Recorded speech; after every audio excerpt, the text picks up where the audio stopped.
अस्सलाम वालेकुम। प्रोग्राम तिब नबवी में आपका मेज़बान हकीम सैयद अब्दुल बासित हाज़िर खिदमत है।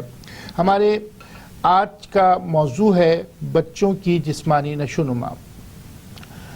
जिस्मानी नशोनुमा के लिए सबसे पहली और ज़रूरी चीज़ जो है वो माँ का दूध होता है। शुरू में या अवाइल में माँ का दूध बच्चे को देना इंतहाई ज़रूरी होता है और इस बात का ख्याल रखना है कि माँ को ग़िज़ाएँ अच्छी दी जाएँ, माँ को भी दूध का फराहमी लाजमी करार दी जाए। और इसी तरीके से बच्चों जब आगे उम्र में आते हैं तो उनके लिए ऐसी चीज़ों का इंतखाब करें कि गुट्ठी के लिए शहद का पानी या शहद को दूध में मिला के अगर पिलाया जाए तो वो उसकी नशोनुमा के लिए बड़ा उम्दा होता है। इसी तरीके से कैल्शियम के इंटेक के लिए बच्चे को अगर केले का इस्तेमाल करवाया जाए और इसी तरीके से जो फ्रूट मौजूद होते हैं उनका इस्तेमाल कराएं तो इससे बच्चे के इंशाअल्लाह ताला कब्ज़ की प्रॉब्लम भी नहीं होती, कॉन्स्टिपेशन भी नहीं होता। और उसकी आगे दिमाग की बढ़ोतरी के लिए मैंने ये अर्ज़ किया कि मछली का इस्तेमाल जो है बच्चों को कम से कम 5 महीने की या 6 महीने की उम्र से करवाना शुरू कर देना चाहिए। इसमें ओमेगा भी होता है, इसमें विटामिन ई भी होता है, बच्चों के बाल खूबसूरत होते हैं और उनका